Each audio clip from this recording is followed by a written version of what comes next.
The life of Matthew Flinders.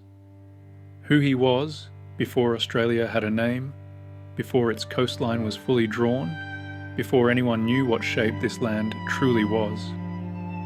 There was Matthew Flinders. He was not a governor, not a general, not a conqueror. He was a navigator, and his life would quietly change the map of the world. Childhood and inspiration. Matthew Flinders was born on the 16th of March, 1774 in Lincolnshire, England. He grew up in a modest household, far from the centres of power or wealth. His father hoped he would become a doctor, but young Matthew was drawn to something else: maps, books, the sea. As a teenager, he read Robinson Crusoe. The story of survival and exploration captured his imagination completely. Against his family's wishes, Flinders joined the Royal Navy at just 15 years old. It was a dangerous choice. Naval life in the late 1700s meant disease, brutal discipline, shipwreck war, but it also meant opportunity sans faute for those who could navigate. Flinders quickly showed exceptional skill in mathematics, chart reading and observation. First voyage to Australia. In 1795, Flinders sailed to New South Wales as a midshipman. Australia was still a fragile colony. Food shortages were common.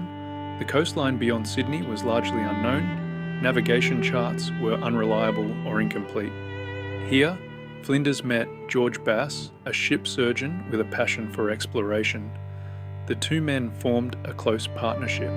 Together, they began exploring Australia's uncharted southern waters in small, dangerous boats. Discovery of Bass Strait. In 1798, Flinders and Bass made a crucial discovery.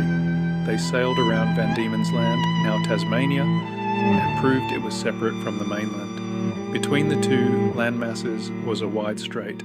This passage would later be named Bass Strait. The discovery was hugely important. It showed that Australia might not be connected to other southern lands, and that its geography was far more defined than previously believed. Flinders wasn't guessing. He was recording tides, currents, wind patterns, and coastlines with scientific precision. Command of HMS Investigator. In 1801, Flinders was given command of HMS Investigator. This was the defining moment of his life. His mission: chart the entire Australian coastline resolve, all remaining geographical uncertainty, produce the most accurate maps possible. The ship was poorly built and already deteriorating. The crew was undersupplied. Scurvy, leaks and exhaustion plagued the voyage. Despite this, Flinders pressed on. Over the next 2 years, he meticulously charted the south coast, the Great Australian Bight, the Gulf of Carpentaria, northern and western shores. By 1803, he had achieved something no one else had ever done. He had circumnavigated Australia. Australia was proven to be one continent, naming Australia. Before Flinders, the continent was commonly called New Holland. Flinders disliked the name. In his writings, he argued for something better. He proposed the name Australia, derived from Terra Australis, the southern land. The name was logical, simple, and scientific. Though it wasn't immediately adopted officially, it would eventually replace all others. Australia finally had a name, thanks to Flinders. Shipwreck and capture. On his return journey to England, disaster struck. Flinders' ship was wrecked. Forced to continue aboard a damaged vessel, he stopped at Mauritius, a French-controlled island. Europe was at war. Despite carrying official papers and scientific records, Flinders was arrested. The French suspected him of espionage. He was detained indefinitely. 7 years of detention. Matthew Flinders would spend 7 years imprisoned on Mauritius. 7 years of his life lost. His health declined. His work went unpublished. Others began receiving credit for discoveries he had already made. Though eventually allowed limited freedom on the island, he was never released. Only in 1810 was Flinders finally allowed to return to England. He returned a changed man, physically weakened, financially ruined, and largely forgotten. Final years and death. Back in England, Flinders raced against time. He worked tirelessly to publish his life's work, A Voyage to Terra Australis. The book contained the most accurate maps of Australia ever created, but Flinders was dying. In 1814, the book was finally published. That same year, Matthew Flinders died, aged just 40. He never saw his work fully recognised. Legacy?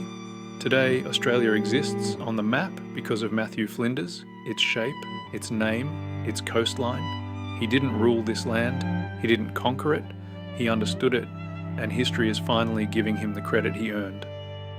But while Matthew Flinders' fate became known, the fate of his closest companion did not. George Bass vanished without a trace. In 1803, Bass sailed from England aboard the ship Venus, heading towards South America on a private trading venture. The ship was never seen again. No wreckage was found. No survivors returned. Only rumours remained that Bass may have been captured by the Spanish, imprisoned or killed, or that his ship was lost forever at sea. Unlike Flinders, Bass never came home. His end remains one of the great mysteries of early Australian exploration. And that cat was Matthew Flinders' famous cat that was named Trim, who became a beloved companion on his voyages mapping Australia and was known for his adventurous spirit and intelligence. Trim was named after a character in Lawrence Sterne's novel Tristram Shandy and famously survived a shipwreck by swimming back to the ship using a rope to climb aboard.